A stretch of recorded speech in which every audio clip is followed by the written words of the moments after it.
So without God, we cannot do anything. To have the life of purity, we have to have this real and good relationship with God.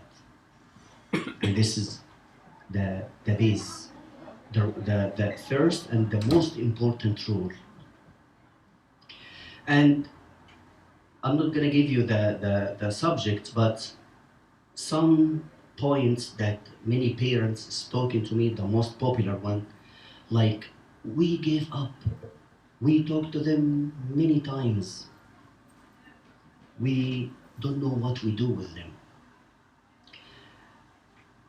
We are here not to give up with our children. With God, there is no give up. But we are here to follow up with them,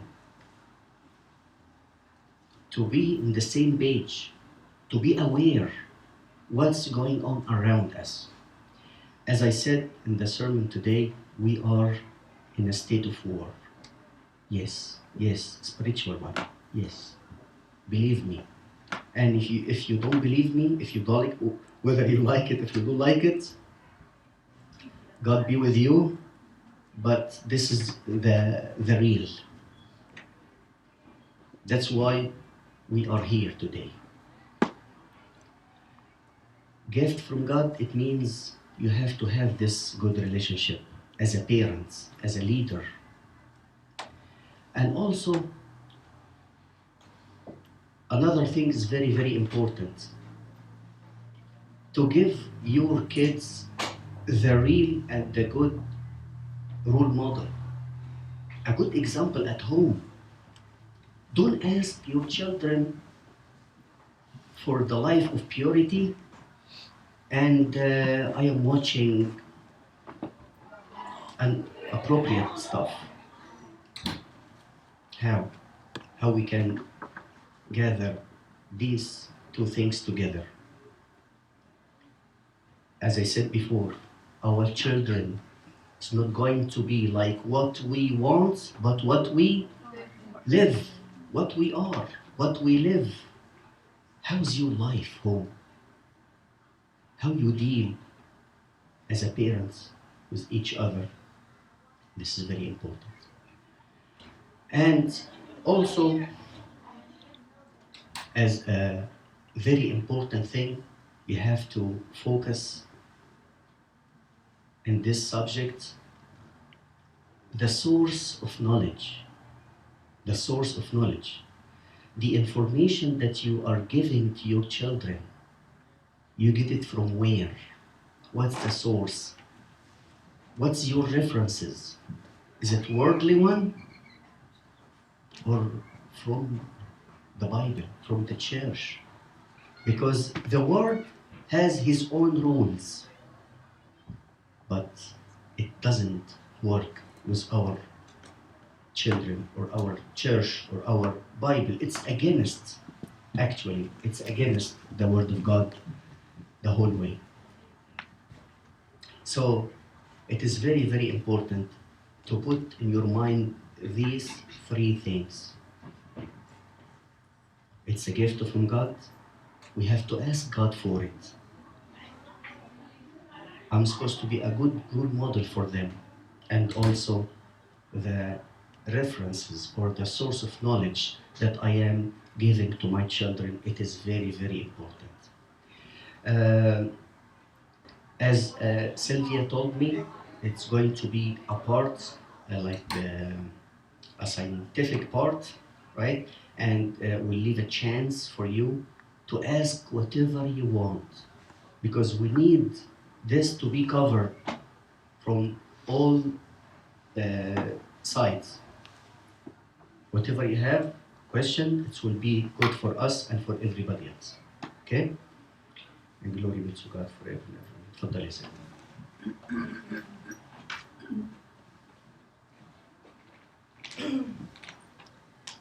Well, I'm not that tall, so I'm going to have to bring this down.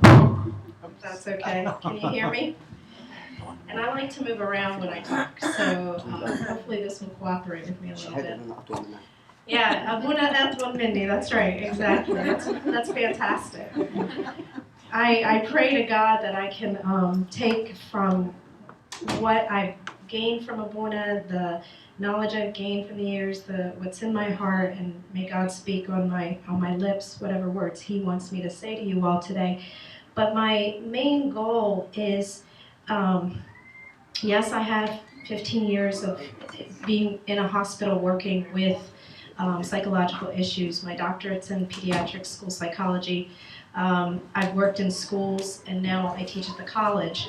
And so the knowledge I have has a basis of scientific, research-based evidence, but my expertise is really in anxiety disorders and stress management and academics, and teaching students a lot of these issues that we come up with. But why I dove into the topic of chastity is, like you all, I have kids, right? I'm a parent. I need to know how to prepare my own children to lead a life with God as their front and center, with God as being their guiding light when you have all the other forces around them.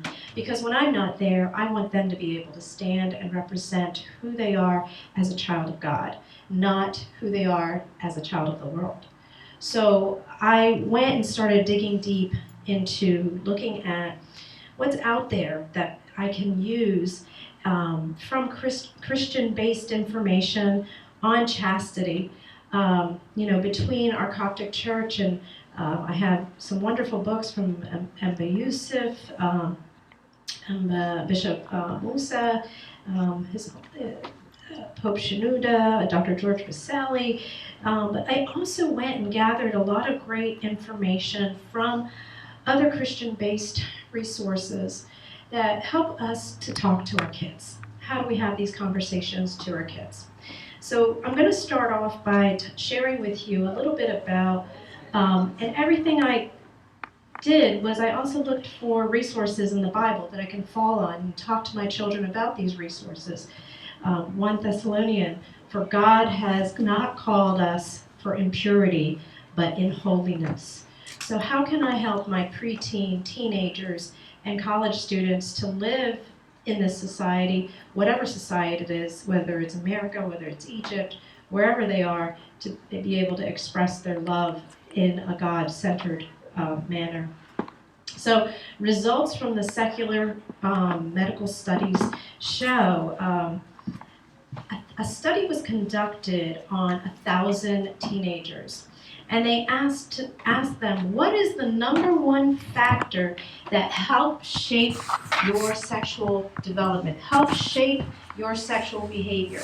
The number one factor in a survey of 1,000 kids. What do you think they said it was? TV. What else? Kids. Other kids? What else? Parents. Bingo. Parents. Parents is they're considered by the teenagers as the experts, the number one source of information on sexual behavior. So how many here got that information from their parents? So 1, 2, 3. Not many. But yet our kids look at us as the experts, right? So they come back to us for questions and answers. Wouldn't you rather they come back to you than go to their friends, right? So for us, we've got to become more knowledgeable about this if we're deemed as the experts by our children. And they asked the parents that same question, who do you think shapes the lives of your kids? And the parents thought it was their friends. So the opinion was different between the two. And so they say it really depends on how my parents have taught me or how I've seen my parents act, using them as a main role model. So in searching for, kids are searching for that clear understanding. They want to know. They want to understand to be able to make those decisions. They're not going to bury their heads in the ground because we said so. They're going to be curious. That's their nature. That's our nature as human beings, is being curious to know the answers to these questions. Why do they know? What do they know? So what I'm going to do is tell you kind of the state of the union, the state of what we're living and facing with the kids. So in a study, so that was the National Survey Campaign to Prevent Teenagers. They did that study of 1,000 teenagers to ask that question. Now, in the Journal of Gynecological Oncology, they looked at the number one spreading virus, HVP, human papilloma virus. And those of you in the medical field are probably familiar with it. But what do you think it causes? Any thoughts? What this virus causes? Well, it is the number one cause for cervical and oral cancer. It's passed from skin to skin contact. And unfortunately, there are no evidence signs of it. It's not quite obvious that you have it right away. A lot has to happen before they become aware of it. And so what they did at this journal study is they asked 242 girls who were virgins, at what point did you when you lost your virginity and then you continued to have intercourse, when did they discover that you had this virus? And 46% of the girls said it was after their first experience in losing their virginity. 46% got the virus out of that group. So then it was the first boy that they were with. Unfortunately, they got that. The Journal of American Medical Association did a similar study, and they looked mainly at college students within their first year of college. And they looked at how are these kids getting this virus, because these colleges are promoting what they call safe sex, right? So is there really safe sex? No. And that's the myth, that there's no real safe sex, because they found 45% of the kids have transmitted this virus to one another. So it's half the college population has HVP and continues to spread in the colleges. So what the American Journal of Medicine looked into a little further is that they said, okay, to the practicing physicians out there, every adolescent who reports to you as a physician that they are having sexual intercourse, one of the procedures is you have to screen them for depression, because the likelihood that the kids are experiencing depression is 100%. I mean, it is tied link to link with sexual intercourse and being an adolescent at a young age going through this, or any kind of sexual contact, because there's a couple of things that's happening. It's breeding insecurity. Am I good enough? Am I beautiful enough? Is my body the way it should be at my age compared to my friends?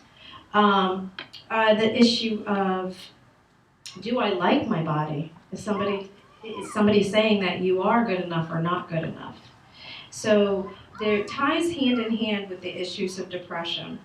And then they discovered that there is hope. In another study, the Center of Disease Control said, okay, but there's a cultural shift happening. On the high school level, believe it or not, a third of the high school population is currently having some sort of sexual intercourse. But in a recent study, the numbers are starting to drop. And when they asked, why are the numbers dropping? The reason the kids said is because of a cultural shift, because this is not part of my moral values. The kids were able to report that if it was part of their moral values, they were less likely to get involved in sexual intercourse. So for their belief and their faith is their guiding light. So that is our hope here, is that if they stand firm in that, we have the hope to be able to counteract what we're seeing in the high schools. So we're not just talking about college here, we're talking high schools here. And so when you think about the adolescent brain and the development of the brain, as we know, the back of the brain develops faster than the front of the brain. So the frontal lobe, this area which is in charge of planning, problem solving, decision making, reasoning, has not completely formed yet. It doesn't completely form until they're in like 18. So oftentimes their ability to make decisions is made based on what's going to give them pleasure, what's going to reward them, rather than, I cannot say to my child, you can't do this or you're going to go to hell. That's not going to be the incentive. They're not going to think that way. You want to say, you don't want to do this because this is what you gain by not doing this. Okay? So the channel that we take, the angle that we take, isn't necessarily the fear factor and instilling fear in them, but they make decisions based on what am I going to get out of this. So with chastity, it's the giving and receiving of love. That's where our gain is. And that's what the church has taught us all along. That chastity or purity gives us a chance or a sense of hope that our reward will be with that future husband, that I'm saving myself for that future husband, that future wife, that I'm saving myself to be able to give fully so I can receive fully. Because if somebody is having premature sex, they're doing it because they want one thing. And unfortunately, that's not based on you on the inside, but it's based on you on the outside. And so how do you have them focus on them as intensifying their beauty on the inside? And how you can associate that sense of abstinence to truly feeling and God's gift to us in terms of expressing our love to somebody else. How can we use that gift? That is a gift that we don't just throw away. And what happens after we throw away this gift? We regret it. And what if they've already thrown away the gift? What do you do with that? There's, the issues here is when we're thinking about abstinence, what happens is the young females, if they feel they're not getting love in the home environment, they're going to go look for love outside of the home. So in terms of the role modeling, are they seeing love between their parents? Are they seeing love between themselves and their parents? Particularly girls, because they have a higher chance of having low self-esteem. So when somebody builds their self-esteem, they're going to be attracted to that person more and more because that person's making me feel good about me. They said I'm beautiful, he said I'm this, he said I'm that. So they're looking for that reassurance from somebody because they might not be getting it in the home. So it's really important to praise them, not only on their academics, but also praise them on how they look that day. Some people say, oh, it's not based on what their appearance is, but really you need to do that. You need to say, wow, God has blessed you with, and talk about what it is that you look beautiful today. Look at that. Dr. Nedra is really great at pointing out to the girls, oh, look at this pretty dress. You look so grown up. And then you can see Jackie today in church go stand a little bit taller from that compliment. Taller than me, of course, it's too late for that. But the issue of the fact that, getting that sense of reward, that sense of I am good enough without needing to turn to somebody else to tell me that is critical. And for the boys, the research shows that the number one important thing is that the boys see a strong male role model in their life and how they treat women. If they treat women with respect and dignity, then that's going to foster a knowledge in that child to continue to treat women with respect and dignity. To know that the gift that they are getting and by having that attention, to having that relationship with a woman, cannot happen until later when they are ready to make a 100% commitment. It's not a partial commitment I'm making to somebody. It's the full deal. Understanding what that deal is. And relying for both males and females on a life of prayer. Relying on that relationship with their parents, seeing their parents in the life of prayer, seeing the fasting. And I was saying earlier, God has a great sense of humor because the fact that today's temptation day, and for us to have this conversation about temptation today in Sunday school, we talked about that. We went through and I asked them to do 3 categories, and it was a competition between the boys and girls. I said the categories are on the physical body, then on the on the mental, thoughts, and then a category on the social emotional aspects of temptation. Where are you tempted? In the body, in the mind, and in the heart, and of course socially. So I had the boys and the girls compete against this. And they went through and they said, okay, physically, temptation. I would like to eat meat. I would like to have chocolate. I would like to do this. And then we talked about physically, another temptation could be, not with you, nobody in our classroom, but maybe with our friends, because it's happening. Could be pornography, physically. Could be the dating. Could be the this, the that.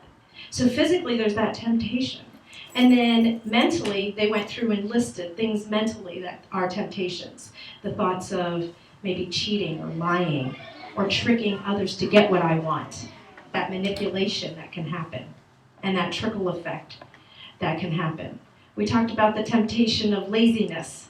Being lazy. Mama comes in to wake you up to get you ready for church, and all that Mama and Baba hear are kind of like these sounds from the ocean, like you sound like whales whining when you're waking up when we're trying to get you to go to church. You shouldn't respond that way, because what happens is a reaction in your parents, and your parents start to get angry and get boiled up. So the sin just kind of ripples from one person to the other.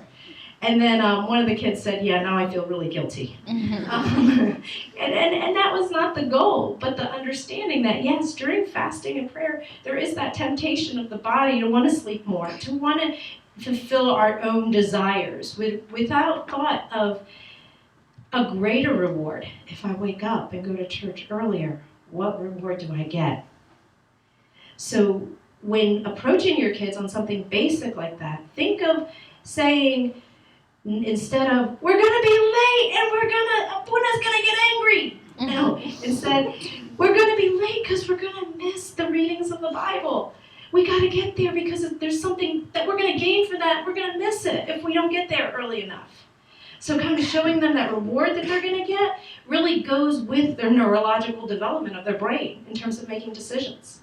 And also the fact, as they grow older, their ability to make those decisions on their own. Not us telling them that you have to, but transition to allow them by high school that they start making those decisions.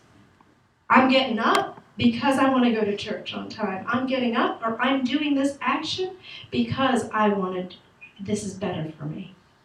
So how do we transition that? That transition from me making the decision for you to you making the decision for yourself should happen in high school. We shouldn't have to be telling them what to do. When they start going there, because they're making decisions every day in high school, who they're going to hang out with, without us being there.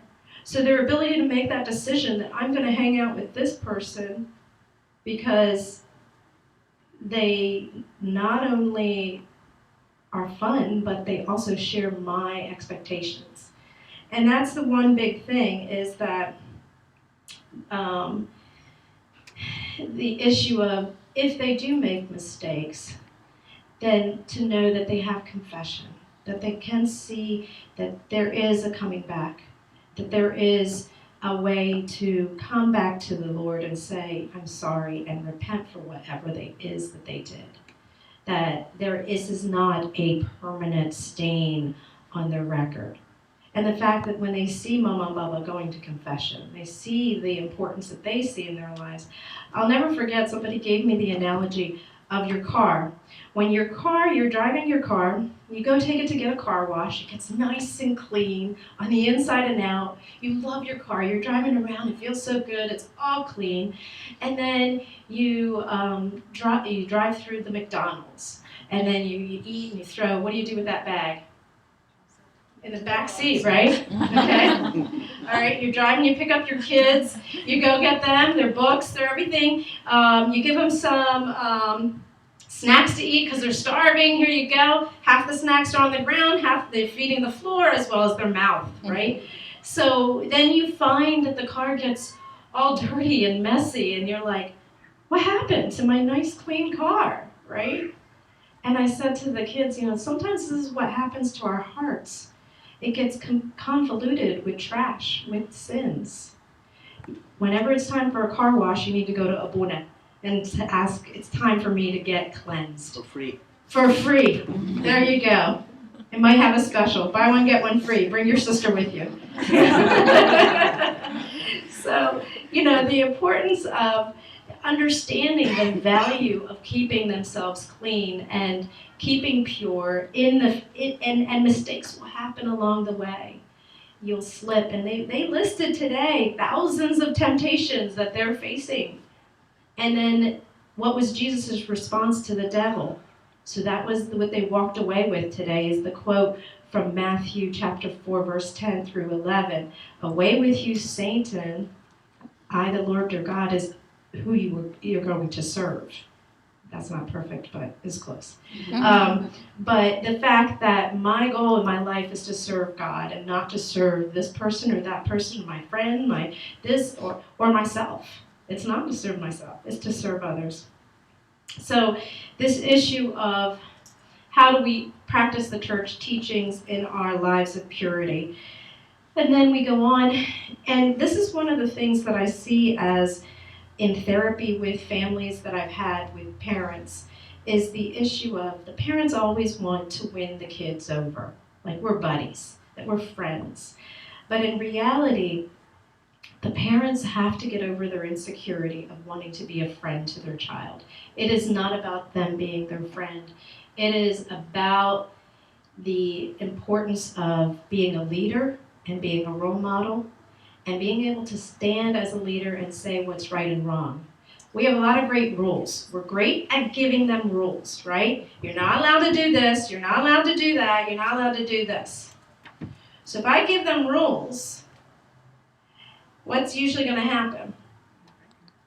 They're going to break them, right? There's going to be rebellion. No! I want to do this instead, right? No dances. Well, but why? Tell me. I want to go. Okay. So I have rules, but I don't have a relationship with my child. And they see me going out dancing with my friends. Obviously, between the fact that I'm not practicing what I preach, it's not going to work. We know that.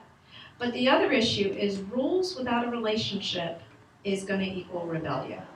You're not going to be able to have any rules. They're not going to work. They're going to backfire on you unless you have a relationship with your child, unless you seriously have a conversation with them. And so people ask, well, how young do I start having a conversation with them about chastity, about purity? And in reality, what needs to happen, because based on research, in the inner city schools, kids as young as 9 are having sexual intercourse. That is the latest. About 10 years ago, it was the age of 11. Now it's the age of 9 in the inner city schools. So they're hearing it. They don't understand it, but they're hearing it. I can guarantee you that in their schools right now, if they're in 4th and 5th grade, they're starting to have conversations about dating, kissing, hugging, this, that, the other thing.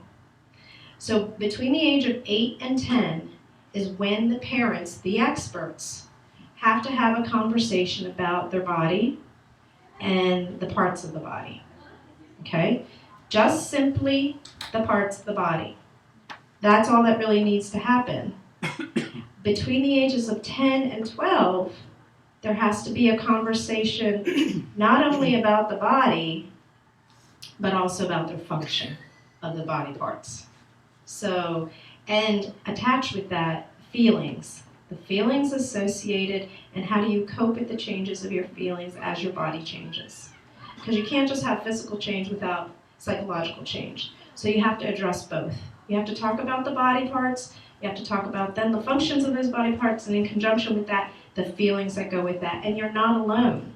You've got books out there. This is the ones that I have from American Girl, and they're based on psychological research that is proven successful in helping kids cope with their bodies and their body changes. Okay? And you're looking at me like, wow, that's really young. That is extremely young. But wouldn't you, if you start talking to them about it, so how old is Emma? 6. 6. You got 2 years. Yeah. And I wish I could bottle her up for you. I wanted to bottle my girls up and not face the reality, but the reality is it's coming quick. And So I went to a talk. It was 6 ways to keep the little in your little girl. It's a secret keeper conference that they have for Christian women and their girls, and they go and they do this pajama party thing. And I took the girls, and they talked about the importance of the body and keeping it pure. There's also some books out there on the theology of the body, how to focus on the body and keeping it pure. There are CDs called Parenting for Purity to talk about how do I keep purity from a Christian perspective in using abstinence as my number one goal, and understanding the value of that. But the reality is, you've got to not just be a buddy to your child, you've got to be a leader to them, and to set the standards high. And we might say, oh, our Egyptian standards are, you're not dating till marriage. Well, guess what? That is, growing up in this country, when my parents said, no, you're not going to do this, I was like, but Mama, why? All my friends are doing it. Well, I look back now and I say, thank you, God, that Mama let me do it, because I would have been in serious jeopardy in that respect. The research is showing, looking at a pediatric journal, 800 high school students were surveyed about their dating history.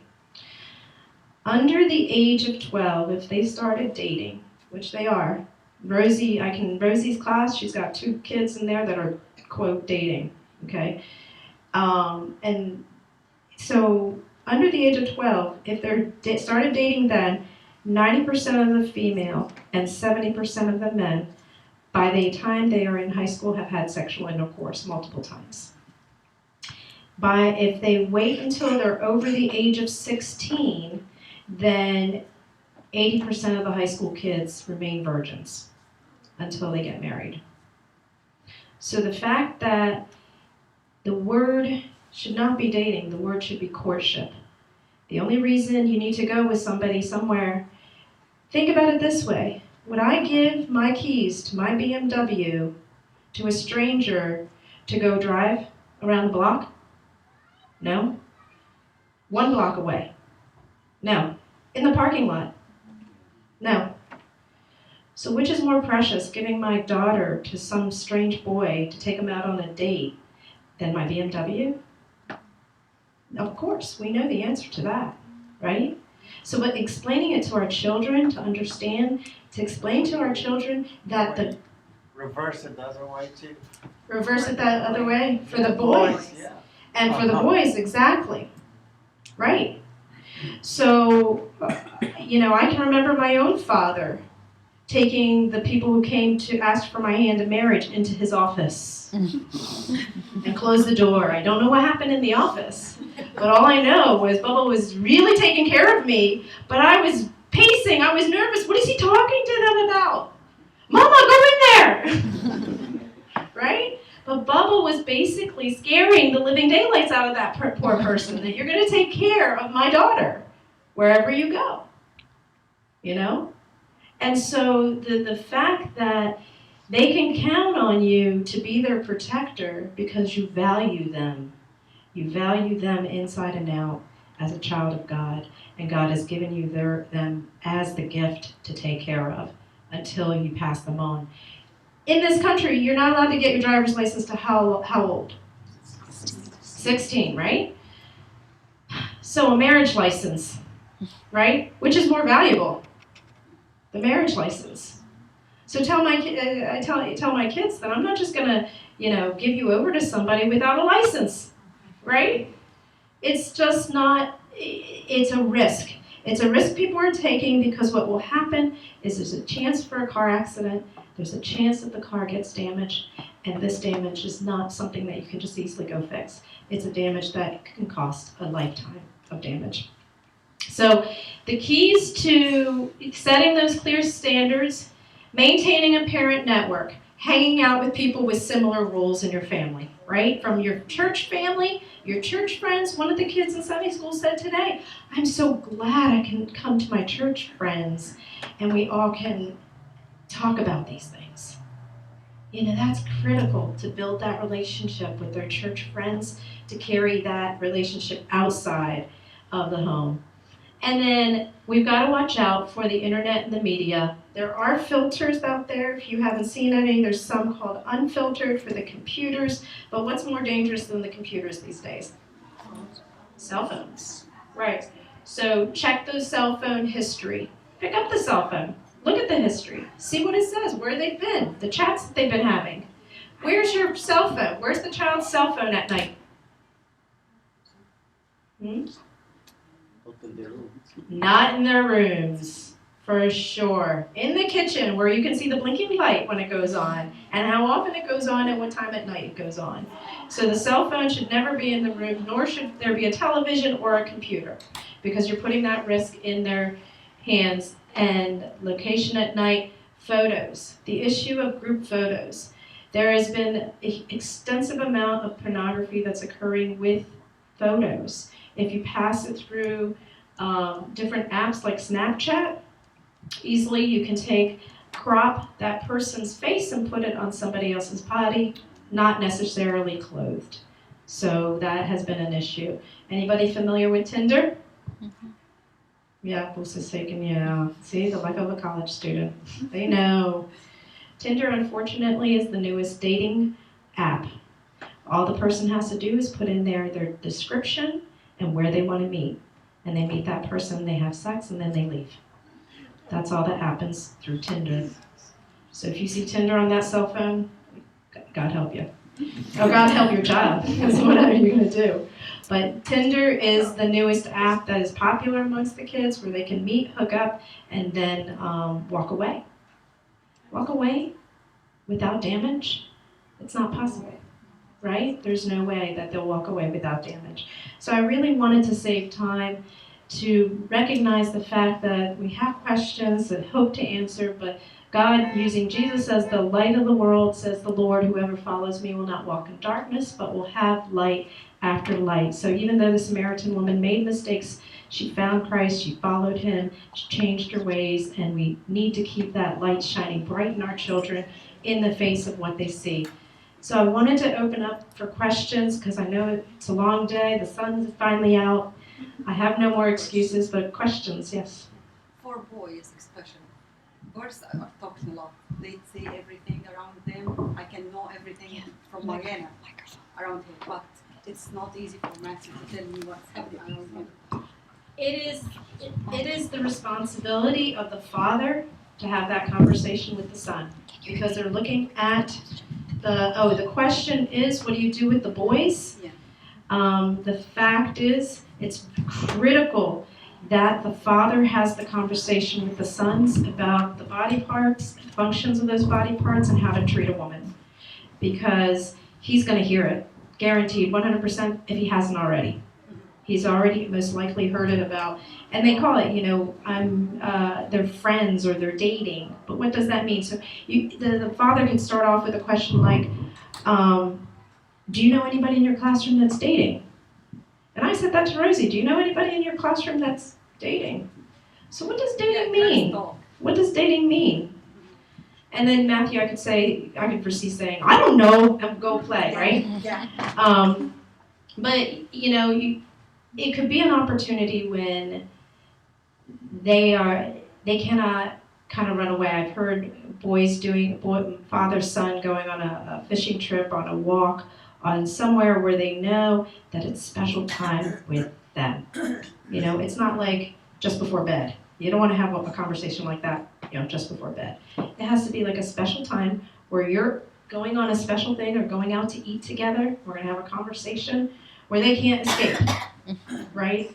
But they really crave that attention of their parent. That, wow, I've got 100% of Mama and Bubba's attention without the other sibling around, right? That's so critical and key, as Jennifer just said, the fact that we want 100% attention given to them to talk, to divulge the truth, to come clean, to say, if this happens to you, what would you do? If a girl came up to you and gave you a kiss, what would you do? besides go, ew, right? What would you do? Because nowadays the research is also showing that girls are more overt with their intentions, more so than the boys. Yes, yes. Don't deny that I've seen it for a while now, huh? Yeah. I So- wanna just point out something about that. If you look at our Sunday school age group, the biggest class we have right now is a class that is ready to go to middle school. Right. Like The you fifth said, the graders, most 10, 11 important years old. age of this, you said you start at 8 years old now. Now the biggest age group we have in our Sunday school is between 8 and 12. Right. So guess what the homework of the parents are in this room between now and the summer? Talk, but actually we need to get the parents ready for this talk. So I would recommend that we have at least 2 lectures. Like you said, we have to talk about parts of the body Mm-hmm. and then functions of the body. Right. So I'm sure not all of us have the right approach or the right references to talk to our kids. So I think we need to get ourselves ready for that. Well, what you could do is start out by bringing stuff. I'd be happy to gather together again and have a conversation. That's why when we first had this talk, I said I wanted it just with the parents because I know there's questions and I don't want kids in the And room. actually, we have to do that. Like I know at least we have 4 or 5 kids in our church. They are getting ready to go to middle school next year Mm-hmm. because I experienced that with Mark. By the end of the elementary school, they will have 2 sessions at school Correct. talking to them about that. So I think they need to hear it from us Church. first. Yep. Yes. I agree with you 100% that we have to build our knowledge as experts in this area because somebody else is going to say they're the expert and then we're going to look like we're the backwards mentality that we're not with the ages, now you're old-fashioned or whatever the terminology they want to associate with us. But if we come off as knowledgeable and actually show them and talk to them, pictures are helpful, in talking about the body parts. It's, I've studied for years in psychology. I'm still uncomfortable with talking about it, but I have to talk about it. But I can't be the only one talking. I have to ask questions and listen. That's our main job, is not just teaching them, it's actually listening. Like ask a question, not a yes, no answer type question, but a question that's open-ended. Right. Right. And it has to be kind of a detailed question, specific. So you start out with something general, like do you hear about dating? Yes or no, right, is the answer. Tell me what you hear. What are they saying? Not you. What are they saying? That's what I did with the Sunday school today. Tell me about temptations. Not the ones you have. No. The temptations other people have, right? So it makes it a less pressure on them.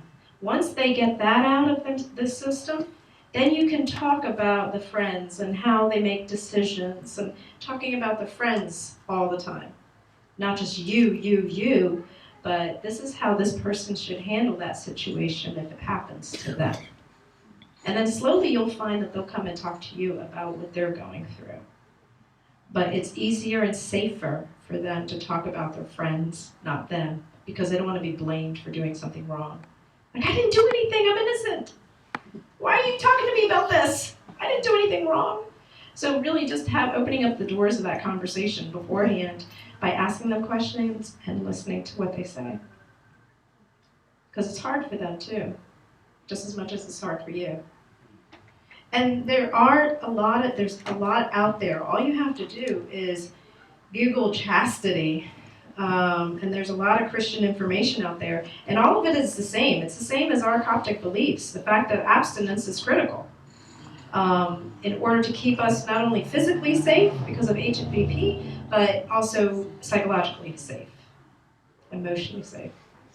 Okay, now we get the point how to explain all this is how to face this at school.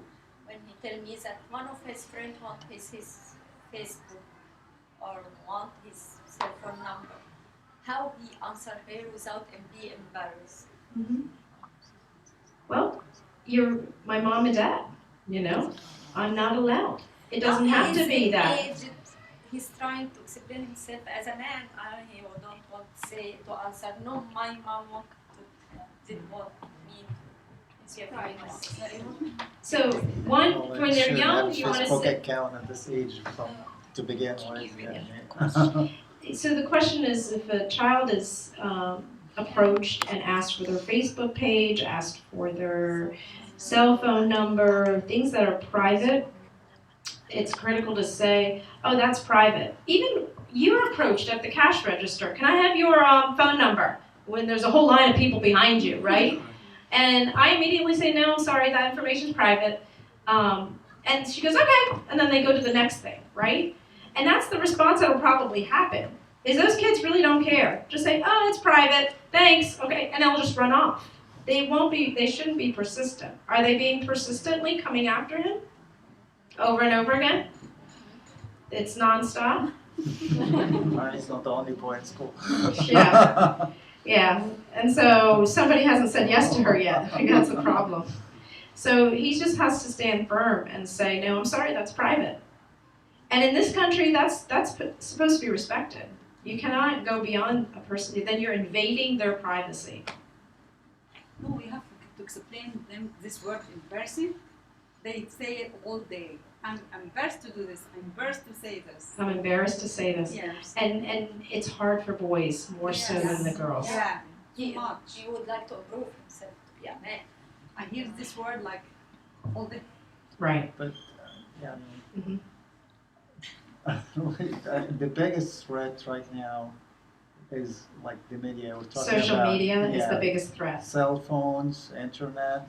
Mm-hmm. That's why we should not allow our kids cell phones until a certain age. And if we give them a cell phone, it has to be for one reason, like in school time. Once you come back from home, you take it from him. Facebook. Why at 10 or 11 years old is allowed to have a Facebook account? Yeah, and that is going to be the rules of everybody's house. You know, each and everybody's person's home has certain rules, but I can tell you there are problems with social media. There's benefits and there's risks, and it depends on your risk level as a parent. How much risk are you willing to take?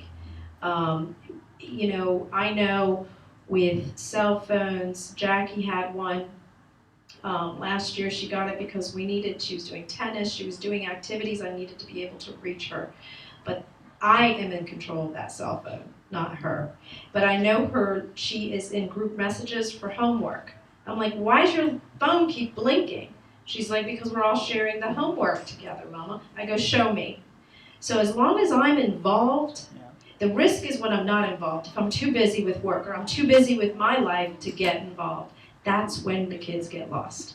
And it's hard for working parents to keep up, but we have to keep up with the social media. We have to be 100% aware of what our children are doing on their phones, on their computers, and there are safeguards for that. You can, right now, if a child goes into the computer and Googles toys, it's not just toys you're going to see when it comes up. There has been something called porn napping. It's a term that's out there now because the porn sites are buying up the websites that relate to toys that relate to children. So that way when a child accidentally opens up something, they will find these pictures. So it's critical to get filters put on these. And these are the international. This is not just America. This is on an international basis. So we've got to be aware of what the updated technology is to protect it and put like a protection on our computer. The thing I'm worried about is the protection of our cell phones. And the only way you know, and there are actually some apps like Tinder, you can buy Tinder and you can pay a little extra for the symbol of a calculator to get put on top of the symbol of Tinder. So if you open up the cell phone and you see 2 calculators, then you're worried. Because what is happening is somebody, and you have to be 18 years old to get Tinder, but what some kids are doing is getting somebody else to do it for them. So if you see 2 calculators on there, then you know one is not a calculator. Because you can pay extra to hide things from your parents. It's out there now for the apps, unfortunately. I'm not here just to scare you. Please don't.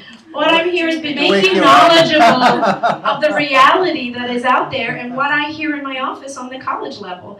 The things that would make your head spin. But it's happening.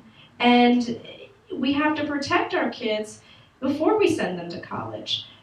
Because college can be a safe place if I've prepared my child to make the right decisions, to hang out with the right people, to be vigilant in their faith and their belief, and those around him aware of that as well.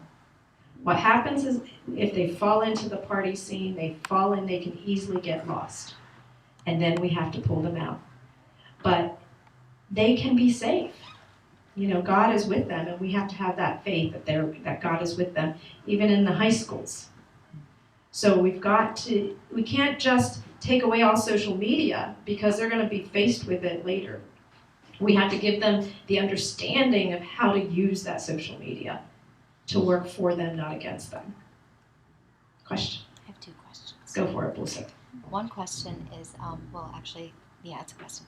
So, whenever we were doing like car insurance, there was something for students Car insurance for students? Yeah, and it was called Steer Clear, where like you had to do this whole journal entry of like every day you drove and certain mistakes you made, and like you had to get your parent to sign off on it. It was a big deal during the summer. And For car insurance, you have to do keep a journal entry, and what else? It was something for like a student steer clear program to teach them. So you can get a to discount drive safe. for insurance. Yeah, exactly.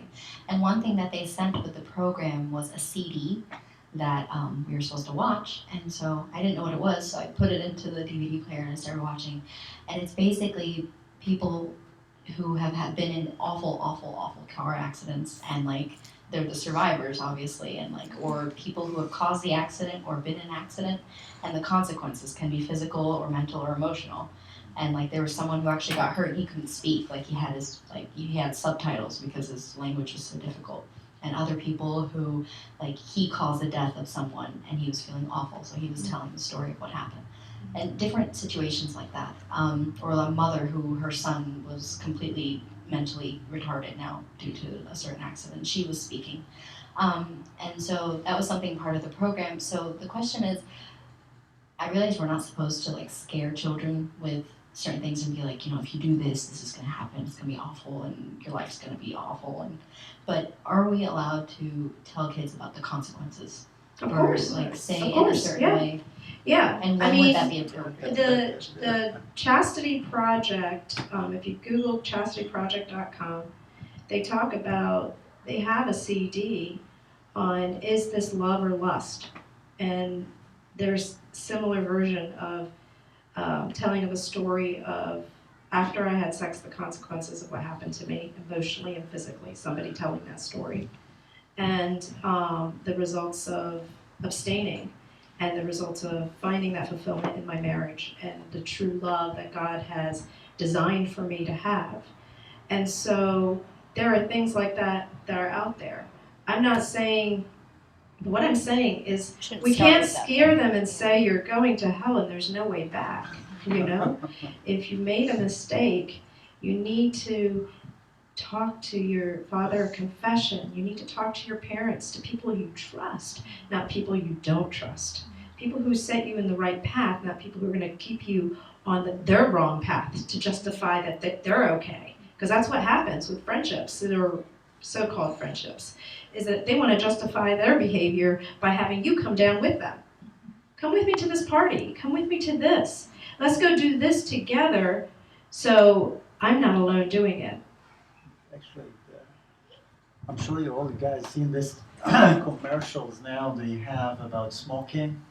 Oh yeah, that Oh, one yeah. about that Sure, lady. commercial, the guy who's taking the shower, he can't face the shower because Oh, yeah, Yeah. Or the lady who was the cheerleader one before, and she. day Mark was and Michael was Mhm. watching. We were watching a basketball game, and this commercial came, so they didn't know what he's talking about. So I think the best way also, yes, we need to talk spiritually, like why this is not allowed for us, but also we have to mention like the physical stress. Oh yeah. If you get in that you might get in that This disease. This disease. disease will do that. 50%. Yes. The chance, So the why risk you're not taking. to scare them? Actually, we're not scaring them. We're telling them the truth. We said like 48% of college. You should say it, but the emphasis should be on the reward. Yeah. It should not be on just the negative. We should say it because they got to know the truth. To be an informed decision maker, you need to know the facts, positive and negative, and then you are able to make a decision. If you make the decision based on only the negatives, then I'm going to go find the fun. Yeah. That's Right? Like, So you've lost the true value of what fun is later. so the same like after watching this commercial, I asked them one day, do you think guys one day you'll start smoking? They said no. You don't want to be like this guy. Mm-hmm. You're right. Go ahead. What's that question number 2? I'm sorry. No, you're right. I have another question about when you were talking about the phones. Mhm. I remember discussing the phone thing with a friend of mine in school, and I was telling her like when I'm at home, I was frustrated at the time because I don't know, but when I'm at home, The truth comes out. when I'm at home, I can't have my phone upstairs, and it has to stay downstairs. And like, well, here's a confession. One time after we went to sleep, I went back downstairs and got it because I wanted to check something, but I put it back. Wow, that's brave. I Public put it back. confession. I put it back just so he doesn't say that I didn't tell him. So, but You'll have a conversation after this meeting. Report to the back We need to room, talk. the quiet room. I'm going home with everybody for spring break. I'll drive you home.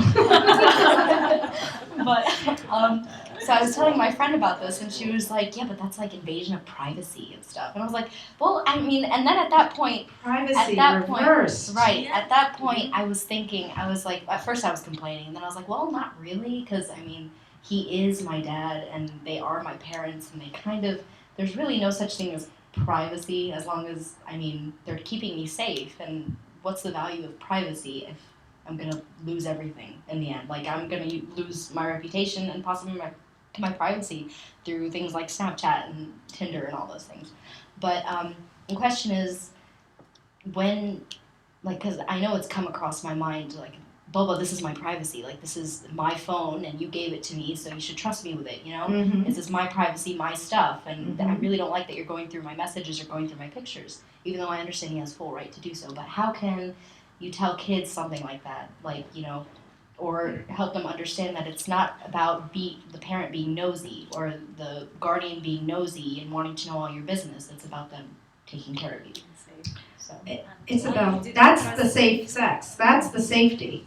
That's the safety mechanism that's in place, that God has put in place for our own protection, is that there's somebody who cares about me and values me enough to do that. And unfortunately, maybe in their home, they don't have that.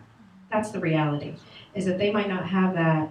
And so by me saying that to them is going to put them on the defensive because they don't have that, right? They don't have that parent or loved one or grandparent or person who will protect them.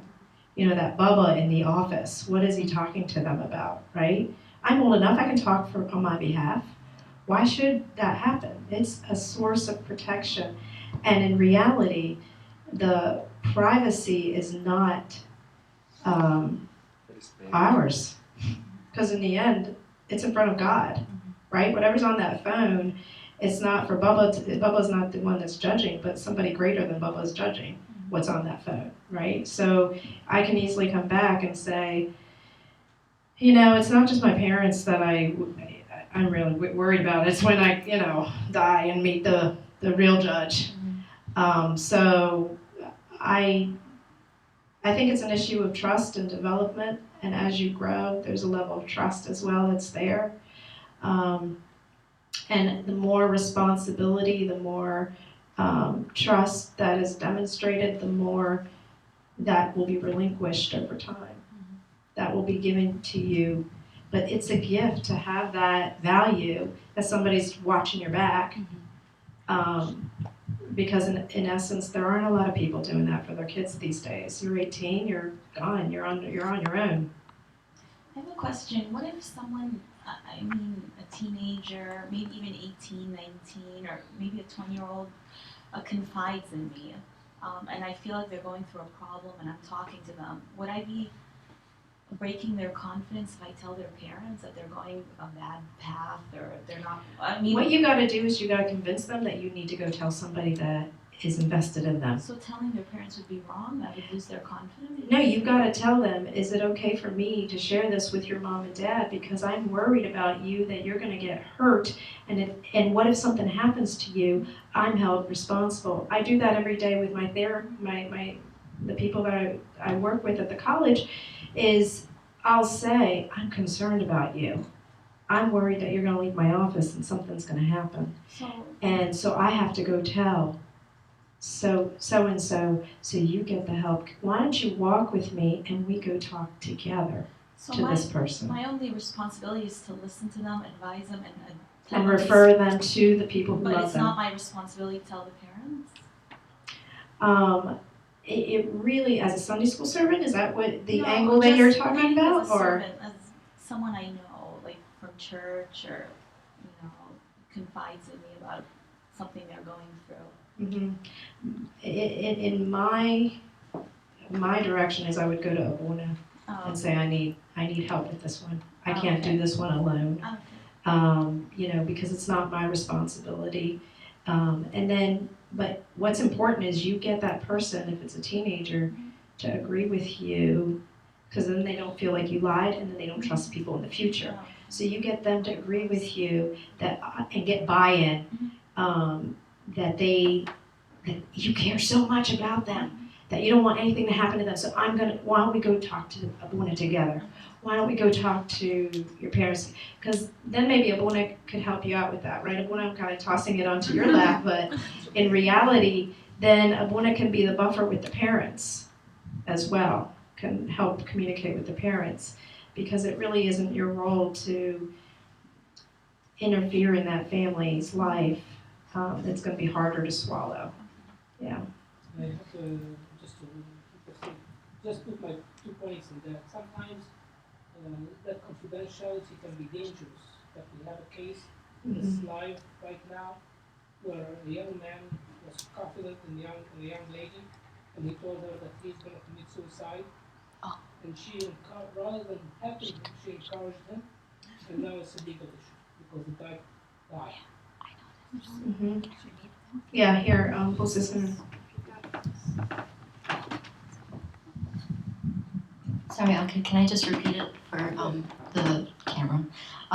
The issue was that there was a boy who wanted to commit suicide, and he told a friend of his, that he wanted to do this. And but for some reason she encouraged him to do it. And so he killed himself. And this is furthering the point you made, Ankit, that she began a fundraiser in honor of her friend, although she was responsible for his death. And this is just now coming out that she was part of his suicide. And we so have a it's a case legal in Mount issue. Pleasant right now about Snapchat, is that a boy killed another boy. The girlfriend was getting abused by the boyfriend. She Snapchatted another boy that she's friends with, come and help me. This kid he's beating me up. He drove about 10 miles to the girl's house, found that boy, and this was all through Snapchat. So what happens with Snapchat is you send a message and it disappears within 30 seconds. So that boy, 10 seconds?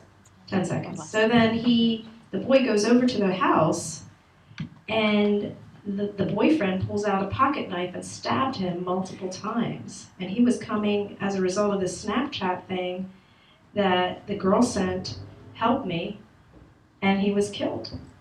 And there was no evidence of what happened, the help needed, because it disappeared. Now, I think they probably will find a way to get it, but it was a murder in our neighborhood.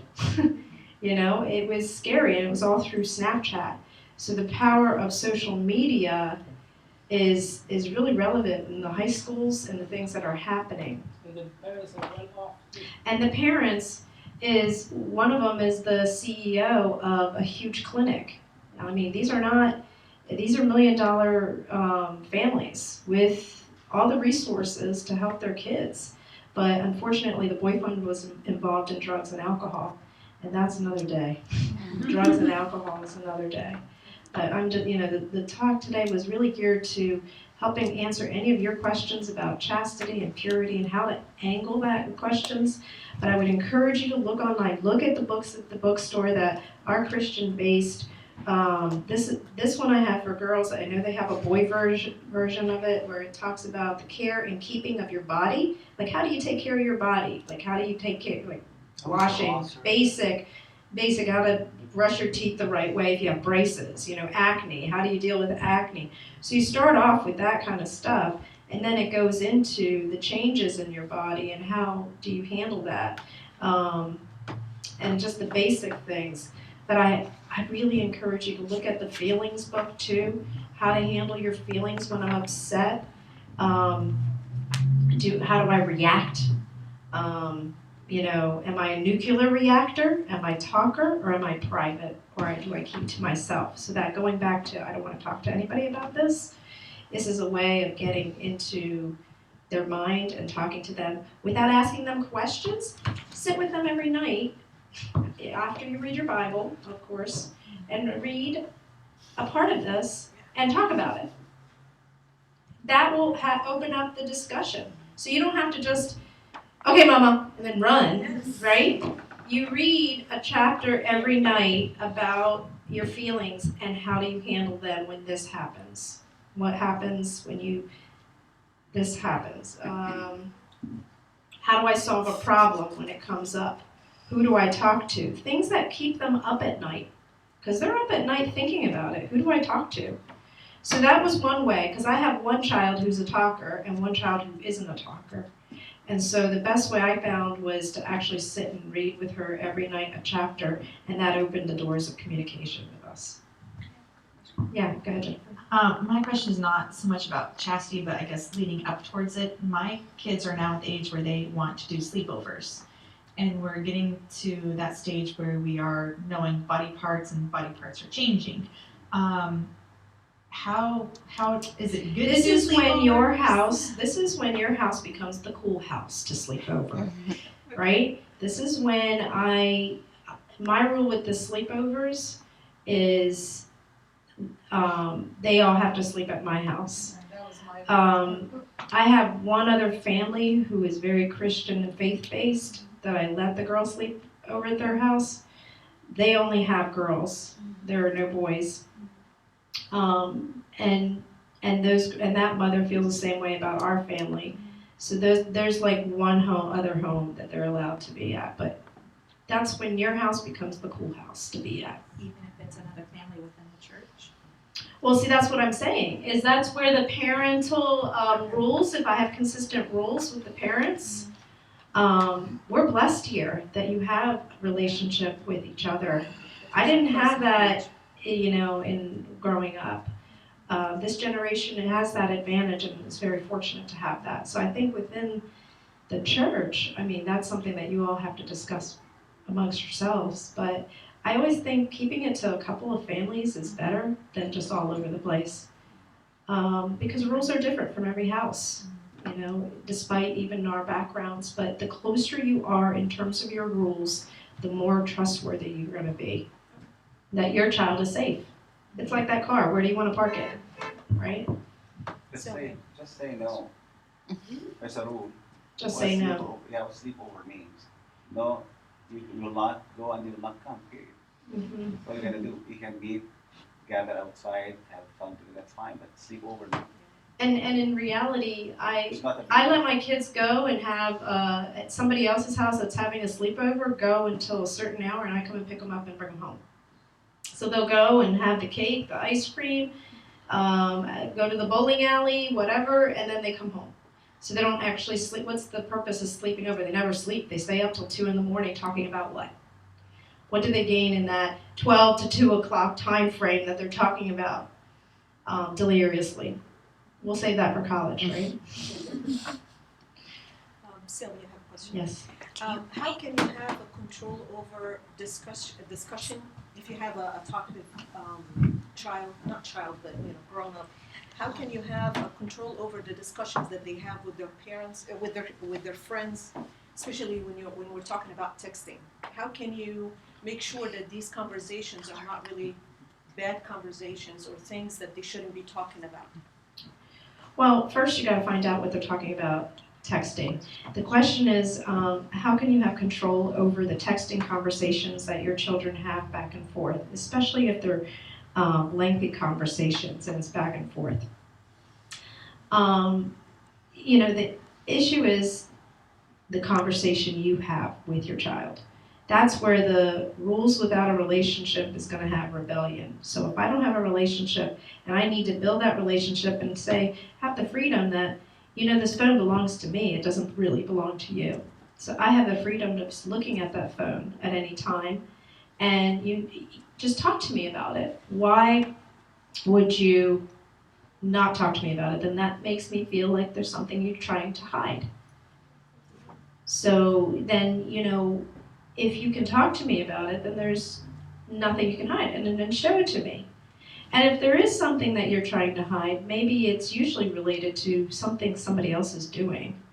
They don't want you don't want the parent to know what the friends that you're hanging out with, what they're doing. They might be fine, but the friend might be involved in a relationship and they're the helper, right? Our kids are always the helpers to others. They're not the guilty one, but my friend is dating somebody and I'm trying to help her solve this problem about how this boy's treating her, or this guy, he's going out with her and this is what's happening. And so let's talk about it, because it's around you.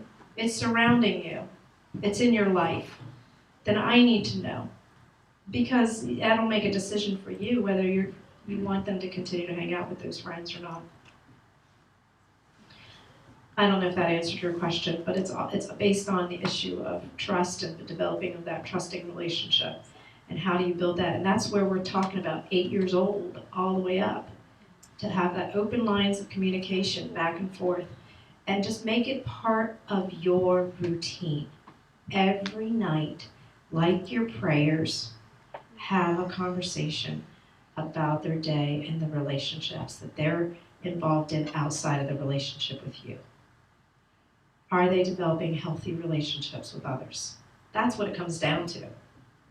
Are they healthy relationships? Are they not?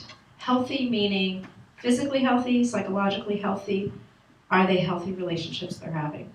Are they able to make the decisions when you're not around? Because you can't make those decisions all the time for them. Any other questions?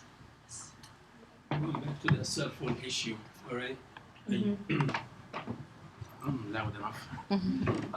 Again, I got a 14-year-old daughter, and I live in your son. Beautiful children. Thank you, appreciate it. And again, with the same cell phone issue that we've been going back and forth about, he's been nagging me forever, Even I involve Abuna himself, and he still is not convinced. Why, why me? I mean, why I feel like I've been left over, compared with the other kids in the school. Especially that he got an occasion where the teacher started to ask the kids, in the free time, get your cell phones out and start doing some stuff, So he's like, I don't have a cell phone. So he felt so embarrassed, with the rest of the kids. So I don't know really how to go over this issue now, number one. Number two, because of my work hours, coming back home late, so he especially that my son is so more close to my wife, okay? So how I can get him, to talk to me? Because because of your work hours, to find a time on the weekend that you can be alone with him is going to mean so much to him. I mean, that's going to be so powerful. So whatever words come out of your mouth, he's going to listen to. He's going to pay attention to. Yeah, take him out for breakfast. I'm on Saturday. Sunday like church. So Get out of the talking completely. Have her do it, right? No, it doesn't work. No, no, that's not gonna work. You're not let off the hook.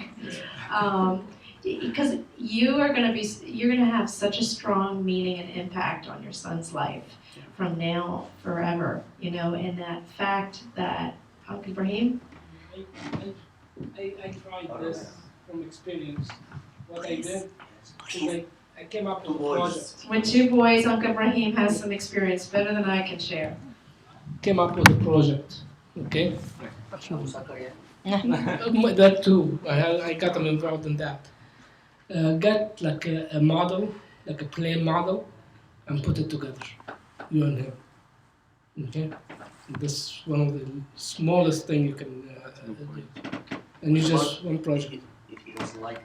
You just find out what he likes and you work with him on that. I found that I one time got an airplane model, and we did that with my chemistry background. I brought a chemistry kit and we did some experiments. So come up with something. If you're an engineer, do something with engineering. If you're in the magical field, do something with the magical field, whatever it is. But come up with a project. If you want to do gardening, have him involved with you in the gardening. Actually, that's what I did with my dad. Those memories stay with me till today, is the gardening with my dad. Because he worked like you all the time, and I never got a chance to spend time with him. And as we were picking out these weeds, he would give me advice that lasts with me for now. Like, you'll find weeds in your whole life. You got to pick them out and throw them away. And it was great advice just while we were gardening. And I do that now with my girls. Let's go buy some, strawberries and watch them grow. Look at God's creation. Let's talk about your body and God's creation. What does that mean? That's an avenue of a conversation right there. But you let them pick what it is that they value, and you build it together. Whatever it is that they value, they're going to be more likely engaged and listening to you than if you pick something that interests you and not them, because then they won't be interested and they will just walk away. So, cell phone issue is a critical one. Just until last year, the college wouldn't let professors require any kind of cell phone usage because we did not want to show the difference between the kids who had cell phones and the kids who did not. So we were not permitted as professors to bring up the cell phones. But as of this year, they told us that all kids have some sort of texting capability. So now I do programs in the class where I ask questions, and on their cell phone they give me the answer without public embarrassment. So they plug in their answer through their cell phone, and so technology now is pushing its way through into the classroom. My kids in their school, they require them to all have iPads. So it depends. The technology, they want to use it for the betterment, but I don't think it's right that a teacher would say, get it out to play. That means she's not teaching, and that I would take up with the principal, because as a matter of fact, we did. yeah, in elementary school, you should not be. That expectation should not be the norm, because there are plenty of kids out there that don't have it. And I'm sure his perception was he was the only one, but I'm sure there were other kids that didn't. No, we will tell you everyone has one. Everyone has one, but them, right? Yeah. And we had a conversation, just FYI, in Sunday school today about what if you don't have this and everybody else does. We brought that up in Sunday school, and we talked about. What did Mark answer? He said, I said that to Mama and Bubba, and they still don't give me what I want. And I said, well, it gives you something to look forward to. What are they going to get you for a birthday present someday? Someday. Depends on your behavior and how you use that gift that you get. And so we were talking about that just today, the fact that everybody, like all the girls have, I guess, Coach bags or MK bags or whatever the going bag or purse is. What if I have it? I didn't have one until I was 30. Now they have it when they're 15. So what do you have to live for? My daughter's 8th grade class for graduation, they just sent us an email that they're going on a dinner cruise. I said, who are these parents who are taking their kids on a dinner cruise, and where's my ticket? Because I'm going. They're not. Why do they need to go alone on a dinner cruise in Charleston Harbor? The expectations are always around us to have. And what if I can't meet that have? Does that make my child look less? I don't want my child to look less, so I'm going to get them, but it's how they use that. How do I, again, it goes back to the gifts that we get and how we use it. If we show that we use the gift responsibly, we get to keep it. If we don't, we need to take it away. If it's not helping, it's only hurting. So there are rules with that, but with that rule is a relationship with you. Because if you just have the rule and you don't have the relationship, they're going to rebel and they're going to sneak it behind your back. So now, basically, to be honest with you, we're about to update our phones. And in order to update our phones, we might gonna leave the old ones. Should we give them the old ones, or you completely against to get him a cell phones? What do you think? How old is he? He's 11, 12 now, 11, 12. I mean, I can put just program where, the use of it is for what? What would be on there? That's the question you ask for yourself. I asked him. What's the value? Yeah, the main thing for him, texting and call his friend. That's it. Then you don't get it. I said you can. If it's to the friend, it should be first to you.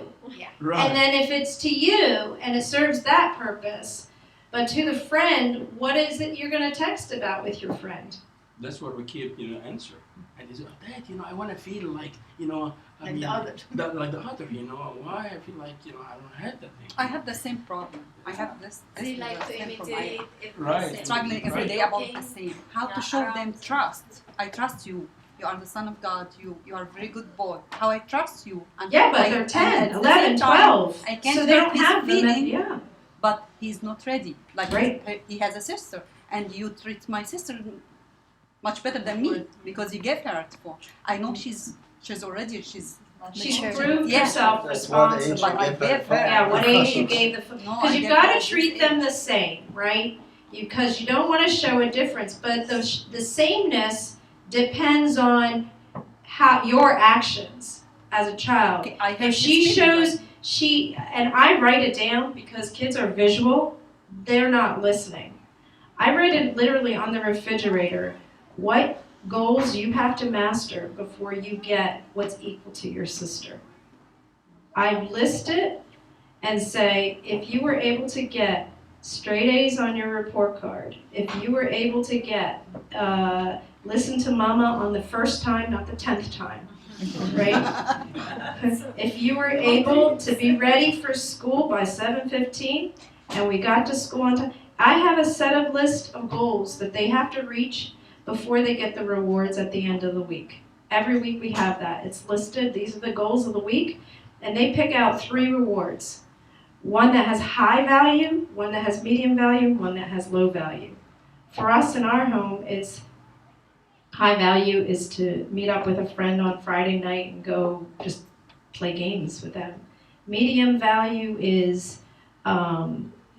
getting favorite dessert at a store. Low value is they get to pick out the cereal for the week. It's pretty lame, but they live up to it because they want to do the highest one because it's the greatest reward. And every week we have that, and they both have to work towards that goal together as a team. But if one of them doesn't get it, then they lose that, and they have unfortunately stay home with Dita. And the other one goes somewhere else. And then there are family night where we all sit down and play games. How often do you do that? We try to do that at least once a week. Have a family night where we play games. You learn so much about your kids. About, are they a sore loser?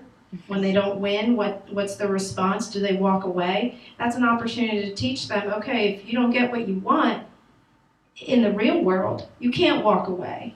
How are you going to fix this? Let's play another game. Let's try again. Don't give up. All those important lessons just by playing a game together. So you don't have to please them by taking them to the movies with their friends. Then you lose them because then you don't have the relationship with them. So what do you do as a family together on a daily basis, on a regular basis? list goals, and if he meets those goals, then he's showing responsibility to earn something. So then you, by increments, you give him a certain amount of trust with the phone. The use of the phone is only with us. If we see that you're using it properly with us, and you continue to get good grades, that you're not getting in trouble at school with this or that, then you've earned this next level. So they're building their level. And you're going to do that with a car one day. At what point are you going to give them the car keys? When they show proof and trust that they passed a test to be able to drive the car. Well, the same way with the cell phone. They've got to prove and trust before they can pass and have a cell phone. So the bottom line, he's getting the phone. I think he's got to prove it. He's got to work towards it. If he's getting good grades, if he's getting academically, socially, he is successful, then you reward. But if not showing success, he doesn't get the reward. And then how much of the reward does he get? Does he get full privilege on that cell phone or part privilege? I would start with very minimal privilege and build his way up. With anything, that's the rule of thumb. Start small until they build their trust, then you let go as they go up, grow older. Because that's going to be your rule of thumb as they go to college. And as they, you start to let go of the strings as you go along. But developmentally, now that we have this technology, I would say about 12 or 13 is now where the cell phones are, that kids are getting them by that age. And I foresee that it's going to happen at 8 and 9 in the near future. Yeah. Any other questions? These are great questions, but like I said, we could get together again and talk, but I want you to come with the information next time, and we'll sit down in groups and look at the different body parts and what should we talk to our kids about. We can do that, but I'm not going to talk to any of the kids until the parents talk to their kids first. I think the experts and the trust should come from you because you're going to be around with them forever. There is new research to prove that when a child's blood has been in a mother's womb, that child's blood forever in the chromosomes remains in the parent for the rest of their life. That child's blood that has been in their body remains with them the rest of their life. You are, for the rest of their life, responsible for that. And we know that. That's a big responsibility. But to pass on that trust and confidence that they are able to make decisions without you being there is so important. It's so important. And to have faith that God is protecting them. That's what we want to instill in them. So God bless you, and thank you, Abuna, for this opportunity. But I just came to Abuna and said, you know what, I'm learning all this information. I know people have questions because it's happening. Thank you, Doug. And then you have beautiful people like Dr. Marcel and Ibrahim, and you're around you that are helping you raise your children. You're not alone, right? Abuna, you're not alone.